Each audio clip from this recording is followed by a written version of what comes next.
Howdy, you delightfully deadly, disastrous Dexter demon damsels. It's time to talk Dexter, this time in the form of Dexter Original Sin, episode 6, titled The Joy of Killing. And with that, just in case you're new to my videos, by the way, I will say spoilers ahead, as I'll be recapping every single moment to moment from the episode and telling you my every waking thought of every single moment as well. It's about as simple as that, let's get to it. So, episode 6 opens with Nikki, Patrick Dempsey's Aaron Spencer's son, playing that Sonic game on that handheld device we saw in episode 4, which commenters in that previous video, by the way, informed me that this was apparently a Sega Game Gear and not a Nintendo Game Boy like I thought, which was news to me. I don't know. This is not my era of gaming, I'm sorry. Anyway, that is so irrelevant from anything that matters. So, Nikki is playing that game as his mother Becca calls him out for being late somewhere. As he enters their car in their garage, he is totally consumed by this Sonic game, which I guess also has very good noise cancelling headphones, by the way, because just outside the car, Becca is frantically packing for some trip they're going on before being taken out by a man in a mask, knocking her unconscious. And Nikki doesn't hear a thing for a second until eventually he actually does, to be fair. And soon after, he is grabbed out of nowhere by that same man, leaving Becca beaten and bound in the garage along with the Sega Game Gear broken in pieces. The assailant swiftly takes Nikki along on a kidnapping adventure, we assume soon to be the next Jimmy Powell. Cut to the Morgan household. Dexter's doing bathroom shit, brushing his teeth to be specific, and Deb busts in uninvited, claiming that he was taking too long. But her real reason for the blatant interruption is really to inform Dexter, but more so to us, the audience, of their plans to go on a double date, as Dexter would have called it when he was high. Double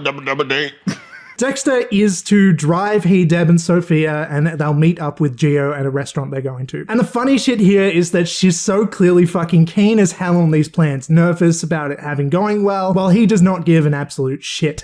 And she's all on his ass about wanting him to look good and act normal for meeting Gio for the first time, as she rummages through his closet for outfits. Funnily enough, for Dexter though, seeming normal is both quite unnatural for him, yet is something that he's actually mastered, or is getting his way there anyway. Little does she really know. Weirdo fucking jizzbot, by the way, are the prime words spoken in this episode, being described as what Deb doesn't want Dexter to seem like on their double date. Double date. And arguably, that's what the title of the episode should have been called, let's be honest, but you can't win them all, I guess. Furthermore, as this is a recap and I write every detail of episodes ever uttered on the screen, we are then informed that men in plaid patterned clothing makes Sophia sexually excited, let's say, not to be crass. A very important plot point, I'm sure. Enter Harry now, entering the scene, telling Dexter there's a new crime scene afoot. We get a very brief interaction between he and Deb as well, where she asks why dead bodies always get priority over her. Something that I'm kind of sick of being told at this point. It's kind of the only bit of depth she's really been getting in the episode so far, and I'm kind of like, yeah, I like the detail, but you're kind of just smashing me over the head with it, you know? Anyway, smash cut to the crime scene. We're taken through a drone shot panning over some massive abandoned, like, dome structure. And I'll be honest, I have no idea what this, like, building is. Is it like this old water tower with something to do with farming or agriculture? Is it a construction site with a roof for some reason? I don't know. It's some sort of utility type base of some sort. I'm sorry for being the dumbest adult alive and I don't know what this dome building thing is. Tell me in the comments if you know, which surely everybody else probably will. I'm just an idiot that doesn't know things, but the point is, the cops are swarming around this dry, desolate dump with the dead body in place as Dexter photographs it. Clark informs Harry and LaGuerta though that no one recognizes the victim, and he was a random loner found out of his element here. Seemingly, this suggests this kill is deemed unimportant, as Harry has been punished due to the events of the last episode, doomed to investigate more of these no humans involved cases, which is still such a gross term, but we kind of get the idea here that, you know, Harry's been put on these cases that don't exactly matter. But I'm sure that they will be proven wrong, and this is going to end up being linked to something important for the rest of the season overall. Mark my words. That's almost a certainty, I would say. Anyway, so the body has been suffocated via a plastic bag overhead, and that is the most happy, fun-go-lucky way you could probably ever possibly say that sentence.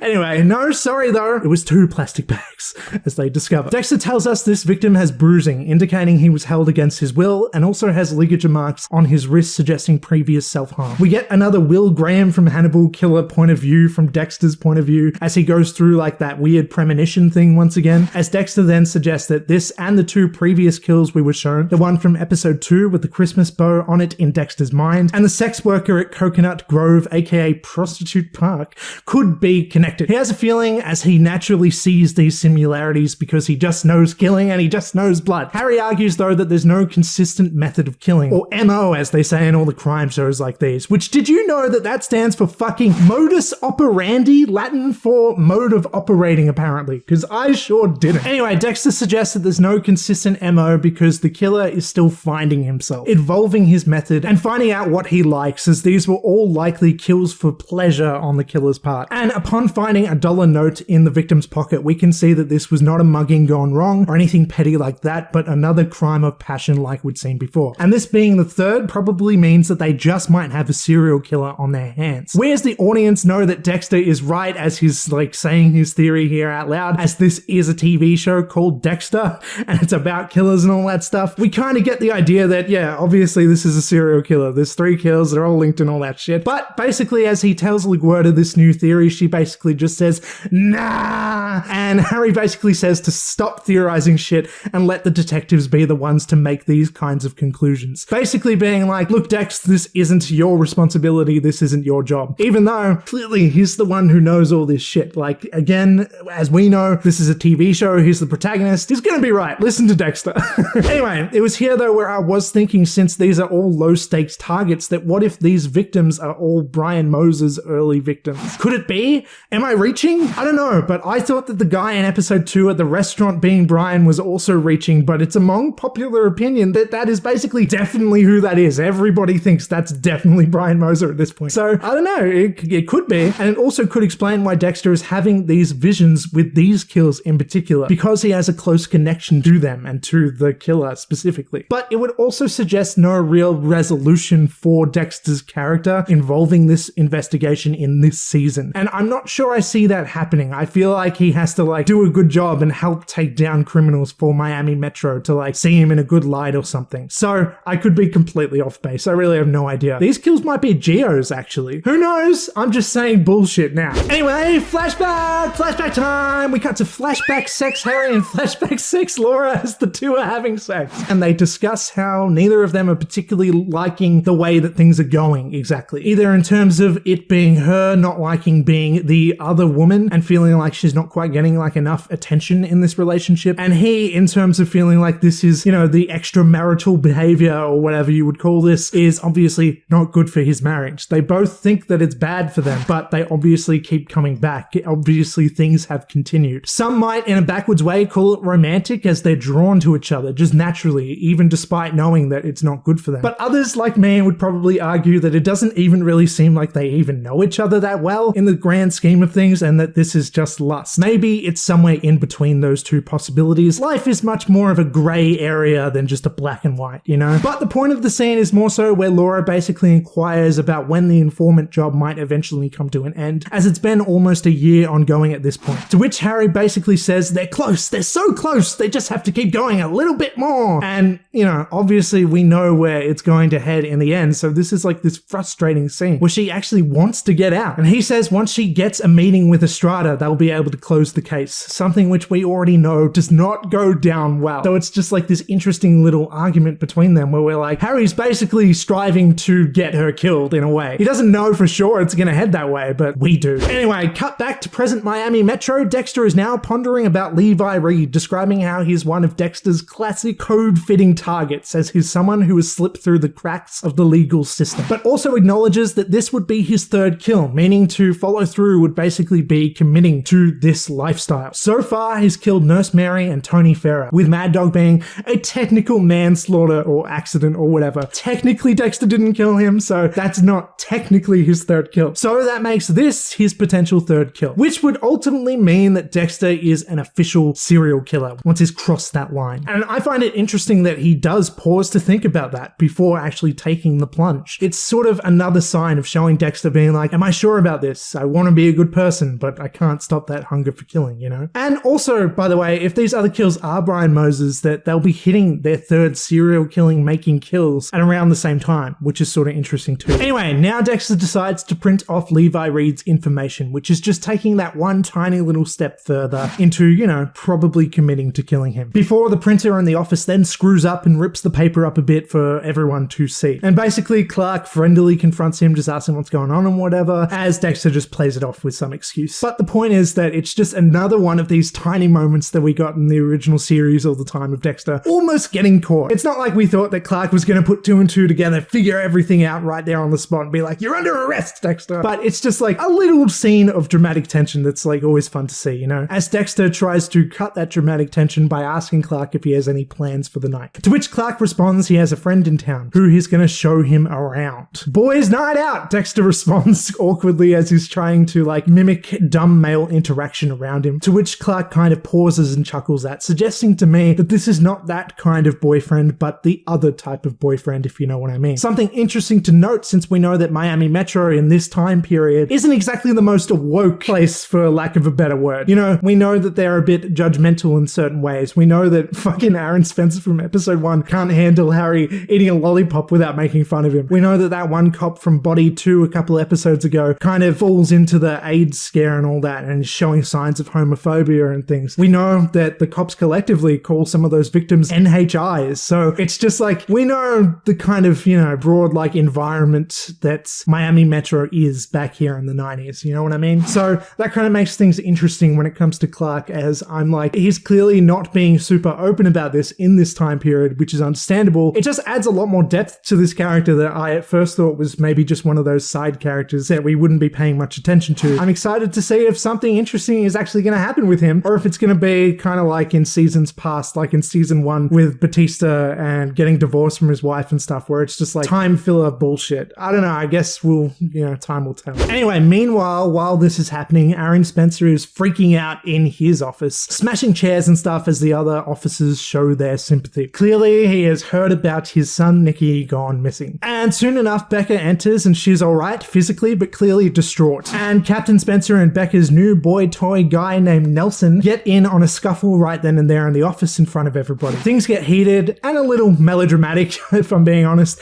as he's yelling about the guy fucking his wife and stuff, which honestly seems kind of irrelevant at this point when the real concern is getting the kid back. But Aaron Spencer basically though does blame Nelson in particular because he's living in his house with his wife, possibly making it so that Aaron Spencer, wasn't there to prevent this happening in the first place, which to me is a little bit of a weak argument because he probably would have been at work during the abduction anyway. But then Nelson does actually bring up a pretty damn good point right back at him about how Aaron knew that the kidnapper was targeting kids of public officials and still went on national television to basically gloat about how they will find him, essentially threatening him. It's an interesting argument as he's maybe made himself known and put a target on his own back, which actually makes quite a bit of sense. Anyway, soon after, Spencer questions Becca about what happened and what details she picked up on regarding the kidnapper, which are proven to be not many, unfortunately. She doesn't know what the kidnapper looks like. She doesn't know if he was tall or short, what he was wearing, anything like that at all. It's kind of sad how in these most stressful situations like these, they would be the ones to be the most important in terms of remembering details and picking up on little things, but because of them being so traumatic, these are probably also the moments where you would draw a complete blank and not have any idea of what to say. It's a real dumb fault in us as humans, and I imagine I'd be much the same in a similar situation where I'd be like, fuck, I don't even know. The whole fucking thing was like crazy intense and stuff. I would just forget every detail that actually matters and not be helpful at all. Like, it's a frustrating kind of process to watch it play out, you know what I mean? Anyway, cut to Miami nightlife of the city. Dexter is tailing Levi Reed in some neon-colored lit-up bar, and he expresses in his voiceover how he's new to stalking, but he also gets a creepy kick out of it. Something I hadn't really considered from the original series. I guess Dexter likes the chase as much as the kill, whereas I always more so often considered that to be more of a means to an end. I guess Dexter actually really enjoys the stalking aspect to this as well, and, you know, is kind of a creep in that way that I wasn't so much thinking of him as. Anyway, so he then witnesses Levi Reed wooing the woman that he's with by showing her how to play darts, as Dexter questions the validity of this really working on women, before the two are then seen entering the bathroom, presumably to get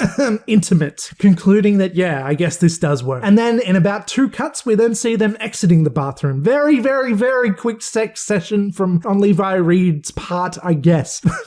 Was it two pumps and done? Pump and done? Why am I saying this? I shouldn't. It's gross. Anyway, I guess what I'm saying is Levi Reed is not libido manifesto.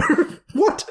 He's not too impressive. Anyway, Dexter basically looks at Reed as animalistic though here, lesser, kind of like this idiot who deserves to be put down. He then follows Levi Reed and his female companion out on the street and into his car. Dexter continues to lead, somehow on foot, and the scenery of this stalking session heavily reminded me of the shots we saw of Dexter driving in through the Miami city at night in the very pilot episode of the original series. There's just something cool about this scene in this particular time frame and stuff. And it's also enjoyable seeing actual wide shots of the area that the characters are inhabiting in this prequel series that you don't always get in the original series, or other TV shows for that matter. The next day, Dexter returns to work and builds his personal case against Levi Reed in the filing room, before Camilla asks Dexter how it's going and whatnot, just general small talk bullshit, before ending the convo with saying if he ever wants to borrow the boat to let her know. This all but confirms that I think the slice of life came from her, I guess, which I don't know if I really like all that much. It feels a little bit like explaining where Indiana Jones got his hat and Han Solo got his name. Like, it's an unnecessary thing. We don't need to know where he got his boat from. And also, I think it contradicts a Dexter Early Cuts episode, but whatever. Dexter then approaches Harry in the break room, who shows his sympathies to the kidnapped Nikki, to which Dexter says if anything's to show from the other cases that they have 10 days to save her. Flashback time! Flashback Harry and flashback Bobby Watts are shown listening in on flashback Laura, headed to more foreboding shipping containers. And every time she heads over to shipping containers, I think it's the end. I'm like, fuck, they've barely built this up at all. She's gonna die already. But no, she doesn't die in this scene. We also learn that Doris is also about to give birth, just by the way. Any day now, Harry says. As Laura enters some garage within the docks, we hear people working on cars with loud machinery. Another horrible bit of foreshadowing for her eventual loud and violent death. The criminal she's meeting up with brings her into a back room with a tied up man bleeding and bound on a chair, telling her that he was skimming money off the top from them and that this is what happens to people who lie to them, before brutally snipping off one of his fingers for funsies. He hands the finger to Laura, suggesting that she take it to remember this moment. Basically being like, you know, keep in line, otherwise this shit's going down. When she brings the finger back to Harry, she insists that she be let out of the informant job now, insisting that this is going to get her killed. Correct! Cut back to present day. We enter date night, my favorite scene of the episode and maybe the whole season, to be honest. Dexter feels woefully unprepared compared to anything else in his life here. There's no hard evidence to be found or be sure of here. There's no intellectual analysis to make. There's no consistency or pattern to go after. There's no blood. This is dating.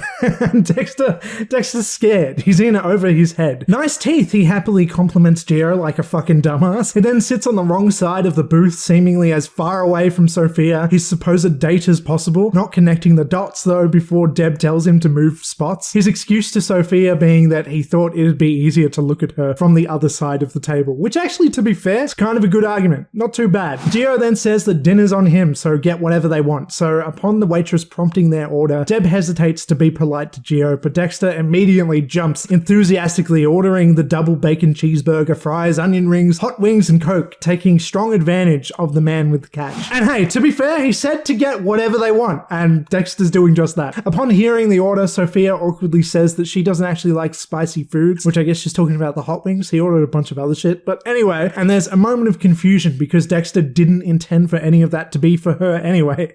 What a Chad, what a lad, it's just for him. Another relatable moment of Dexter's personality flourishing in full swing for me to see, because fuck yeah, I'm eating all that. Oh god, do I seem like such a fat ass if I say that doesn't seem like that much food? Anyway, after unknowingly making an ass of himself by eating too much, Deb then suggests they actually talk to each other, before Sophia asks about how the internship at Miami Metro is going, prompting Dex to get way too into the gory details of describing a dead body that looked like it was going to bleed out of its eyes and all this graphic kind of shit like that, freaking everyone out. But to be fair again, they asked, dude! And he works at crime scenes and they know that, so what did they want? You know? They tell him to order the food that he wants and he does, and that's bad. They ask him how work is going, where he investigates dead bodies and he describes dead bodies. What do they want? I'm on Dexter's side here, to be honest. The group then get up to play darts together, and Dexter reminisces back to what he'd seen Levi Reed doing on his date and decides to do the same and show Sophia how to throw darts. And Dexter getting offhand tips of how to balance the life of being a killer and a normal functioning part of society is something we'll see throughout the original series too, most obviously with, of course, the Trinity community killer in season 4. It's always been sort of this part of Dexter where he looks up to other killers as mentor figures nearly, as he's trying to figure everything out. It's kind of like this interesting consistency within his character, so I really like this moment. And it works for him too, because basically after this, Sophia is swooning for him. As he puts his arm over her shoulder, she even moves it onto her boob, which automatically freaks him out and he gets the fuck out of there, saying that he needs to go to the bathroom, to which Sophia follows, thinking this is some sort of sexy thing he was planning. Or perhaps she knows that he wasn't planning it, but kind of likes that too. Either way, Dexter's very unaware of this. But the point is that she's coming onto him strong, locking the bathroom door behind her as she follows him in and sinking below the screen's point of view to give him a blowjob, to which Dexter says that maybe dating is not that complicated and might even be fun. And look, I get it, it's like a funny little scene and whatever, but I'm really not sure how I feel about this actually. Like, as it is sort of a funny moment or whatever, and like you get the feeling, you get the sense of like, yeah, Dexter, get it or whatever. But at the same time, in season 1, he's borderline asexual. It kind of feels inconsistent seeing him go from this to where he ends up with Rita later on, you know, with almost no interest at all in sex. As he even quotes, like he says, I don't understand sex. It always just seems so undignified. To me, this makes more sense for his character. And this moment felt a bit more like something you'd see in like an American Pie movie or something, you know? Dexter's not a sex romp comedy. It just feels a little bit out of place to me. Maybe I am nitpicking, I don't know. Anyway, a waiter then bumps into Deborah and quietly apologizes before Gio freaks the hell out and defends Deborah. She's impressed and feels like she's being protected, but me knowing this is a show about killers can pick up on this being a probable sign of showing Gio's inner rage that will come out in uglier ways later down the line. To me, this was like, dude, calm down. I guess to the girls in this scene, they were like, oh yeah, what a man, you know? I don't know. Anyway, after the successful date on everyone's part, they all head on over to fuck with Tiffany, the school bully. Yay, more high school bullshit. Their plan is to steal her car and, I don't know, just like leave it somewhere, I guess. That somewhere being the beach. I guess it's kind of like bordering both lines too, of like not seeming severe enough as the car is fine and she will get it back and everything's fine, so they're not really doing anything. But it also feels way too mean, as obviously, you know, a car is an expensive thing and waking up to it being gone would be terrifying, and this being an actual crime feels like it's going too far to be just like this innocent prank. I don't know, I can kind of see both ways, you know. But anyway, after Gio fails to hotwire the car though, Dex shows everyone how it's done before the pair split off, with Deb and Gio continuing this dumb prank and Dex taking Sophia home. Upon arriving at Sophia's house, she asked if he wants to hang out again tomorrow, to which he says he can't cause he's killing someone. Wait, that's just in his head, of course. And he says he's bowling. The start of bowling, Dexter. Woo, he says he's in a bowling league, to which Sophia seems to get the ick, as the youths say. But just for a second, as she kisses him right after that before leaving and prompting him to call her. He has no game, but she is all over him. He literally can't get rid of her if he tried. I feel like he can get a lot of comedy out of that in following episodes to come, as he's trying to kill people. But, you know, this girl is just so interested in him, which for like most guys his age and stuff, it'd be like, sick, this is awesome. But like for him, it's like, leave me alone, go away, I'm busy, you know? Anyway, the next day at Miami Metro, once again, all the cops are somberly investigating the big case of Nikki's abduction, as Harry watches from afar after feeling left out, and leaving us, the audience, also out of the context for that main case, which is a little bit annoying, I guess, you know, by the time we're up to episode 6. Tell us more, you know? Like, Werder, though, comes up to him with news of their latest victim, the one who'd been suffocated via plastic bags. She says that he had no connections or friends or much of a life and was isolated. Someone who will not be missed, essentially. Which is the connection between this victim and the other two, forming a pattern, as Dexter said, and suggesting that maybe he was right about a serial killer. Which of course he was, because this is a TV show called Dexter and we know that. Flashback time! Flashback! Flashback Harry arrives at the hospital to see Flashback Doris has given birth to Flashback baby Deborah! Deborah now exists! We wouldn't have known that if it weren't for this prequel series showing us that directly, of course.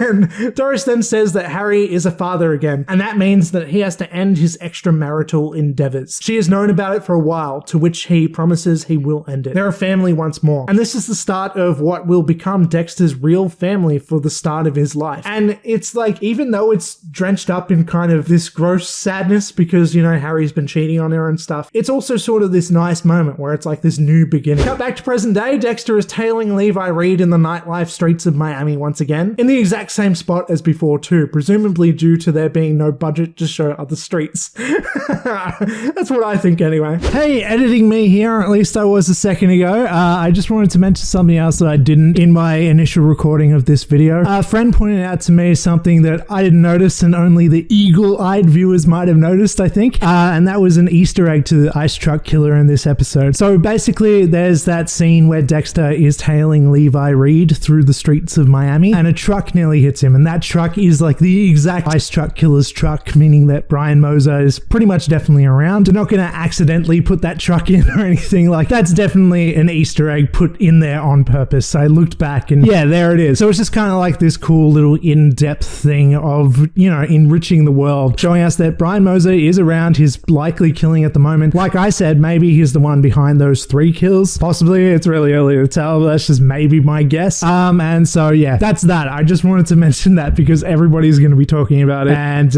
yeah, back to editing. Bye. Anyway, he says the classic line of, "Tonight's the night." And I love it, before he gets interrupted by bumping into Clark, who he sees at a gay bar. Called it, but that's a very temporary speed bump before he gets back on track. Levi Reed is shown peeing behind a dumpster, singing some song with the words, "I've been thinking about you," to which Dexter makes himself known, saying, "I've been thinking about you too," and injecting his classic needle of M99, M99, whatever it is, for the first time now that he knows what he's doing with it since the previous episode. Cut to the kill room now. He also uses smelling salts to wake Levi Reed back up. This is Dexter's killing ritual, played out fully in front of us. We are getting into classic proper Dexter. And even though it still does feel a little bit early, because this is a prequel, fucking nice to see. And as Levi Reed basically lies down on Dexter's table waiting to die, Dexter suggests that Reed should actually be thanking him for saving his life, as Harry was about to kill him before in episodes prior if Dexter didn't stop him, giving away his and Harry's identity and also why he's doing what he's doing. The slow build up as he draws closer gets us into the Dexter mood as the classic slow version of the main theme plays and Dexter talks to Levi Reed out in the open, knowing that he won't be left alive, knowing that there won't be any witnesses to draw Dexter back to some sort of legal trouble or anything. Dexter has committed to this. Dexter is able to be honest with this target because he knows that he will not be alive much longer. But he also wants answers. He asks why he killed, to which Reed says he wanted to see them beg for their lives and see the fear in their eyes, especially the little ones, he says, particularly striking a nerve on Dexter, to which Reed continues, "You think you're different from me? You're not different. You're crazy. You love this just as much as I do." And of course, we know this to be true, and of course, as Dexter responds that yes, there are similarities and we and he see that, but the big difference between them is that he doesn't kill innocent people. And I love this scene, as it really closely draws the line of being repetitive and redundant though. This is all information that we already know from the original series and hell, even this prequel series already, but it skirts by and remains interesting as it's really more about his openness to Levi Reed in this vulnerable moment. He's becoming more confident in the killing game, and it's interesting to witness it all play out in chronological order. This all before climactically plunging the knife into Reed, and that's that. Officially, Dexter can be deemed a serial killer. Cut back to Miami Metro at night time as this case is dire and timely, so all the cops are still there, and a new character, Chief Carl Borley, is introduced, in charge of this meeting taking place, and I really question why this wasn't Matthews. Where the fuck is Matthews? Why isn't he here?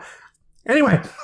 Aaron Spencer is clearly super stressed and frantic here, needing answers, needing to find the connections. Everyone's dedicated and doing their work, but things are tense. Bobby Watts suggests that they may have found a lead after looking into high-ranking cartel members that Aaron Spencer specifically and Judge Powell helped put away. He found Rafael Campos, someone who Spencer arrested and was judged and put away by Powell. But none of this is enough for Spencer, who is enraged no matter what happens. And I can't blame him, of course. This is a high-tense situation where he's not getting any quick, easy answers. The stakes are literally as high as they could possibly be for him. So that makes sense, but that being said, he's not being super productive. I don't particularly think he can be. That all being said, as much as it is a very intense moment for Aaron Spencer as a character, I wouldn't so much say that it feels as intense for us, the audience, or at least me personally. Aside from, yes, this being a kid of a character we know, and if he dies, that's bad, just inherently you don't want this kid to die. But realistically, we've only seen him in 2 scenes, you know, this Nikki kid. And one of those was his abduction scene as well. So it's not like we really have high emotions regarding Nikki as a character. Maybe I'm just heartless, but I'm more interested in the story and what happens in terms of from a plot perspective, more so than from an emotional one. And as well as the fact that it doesn't help that Aaron Spencer isn't exactly my favorite character. He hasn't shown that much personality other than rage so far, and I don't find that particularly interesting. We also get another brief glimpse of Nikki in the cell after this, the same cell that we saw Jimmy Powell in, given the same snacks, the Sunny Smiles thing, and chained to the same place that Jimmy Powell was chained to. So I guess that does make it 3 scenes that we've now seen Nikki Spencer in, but still, I don't feel such an emotional attachment to this character. Am I alone in that? I mean, I can't be. We know nothing about him really, other than he likes playing a Sonic game. I don't know, maybe you don't need more? It's a kid, you don't want to see him in danger and stuff, and that's fair, but I just wish he had a bit more characterization is my point. The episode ends with Dexter going off to his usual place in the Floridian swamps to discard Levi Reed's body to the alligators, before being halted to a stop by a cop informing Dexter of this location being an active crime scene. The camera pans up, showing numerous cop cars all around the place, having found the arm of Tony Farrer from episode 3, as Dexter awaits with yet another body in the back and a flood of cops at his footsteps. He's stuck in a very bad place, and a cliffhanger is upon us, leaving us to wonder what will happen next. This, of course, though, is gonna lead to almost exactly the same thing that episode 4 left us off with, I betcha. Being that, just like that, it was a cliffhanger at the end of that episode, but then at the start of episode 5, I bet the same thing's gonna happen here in episode 7, where everything's gonna resolve within the first opening minutes of that next episode, and he'll get away fine. I betcha, and that's kind of boring to me, but then again, it's a prequel, and it's the prequel issue once again. We know he's not gonna get caught. We know he's gonna be fine. But again, that's been a problem from the very first episode, and just from this being a prequel in general. So you already know that. I'm probably just repeating myself there. It's probably unnecessary to say, but I'm just saying, like, I bet this big cliffhanger isn't going to lead to very much in the next episode. Anyway, that being said, when it comes to this episode, it felt very eventful as compared to the last episode that I felt was very much filler and just a little bit of like nothing much.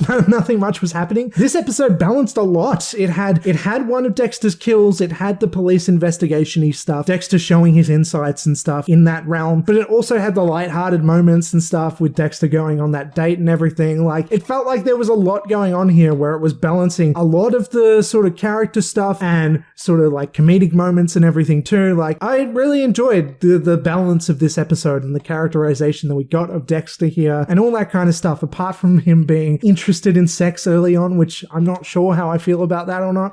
Apart from that, I feel like this was a pretty baller episode. I would never say that. Why would I call something baller? But that's what I said, and no takesy backsies, all right? This episode's baller as fuck, dude. I liked it, and yeah, so I'm interested to hear if other people feel the same way. I think this may have been the best episode so far, or maybe not. I don't know. They all kind of blend together. Even not binging it, even watching it week for week, I still feel like they blend together. I'm like, what happened in this episode and all that? I don't know. Maybe that's just me. I have a bad memory. Anyway, so I guess that's about all that I have to say. Thank you if you're still watching, and join me next time for the next episode, which I don't know if we're getting an episode next week. I think we're not. I thought we weren't getting an episode today because the Paramount app says episode's returning on the 24th. That was a lie, but yeah. That's all for this one. Thank you for watching. Before you go, please do that things, which I like, comment, share, subscribe, all that shit. And I'm outie. Goodbye. Just by the way, very quickly, I once got a comment a long time ago saying that the kissing at the camera thing was gay. And ever since I got that comment, I'm like, that's how I'm ending my videos all the time. And I always do now. So fuck that guy.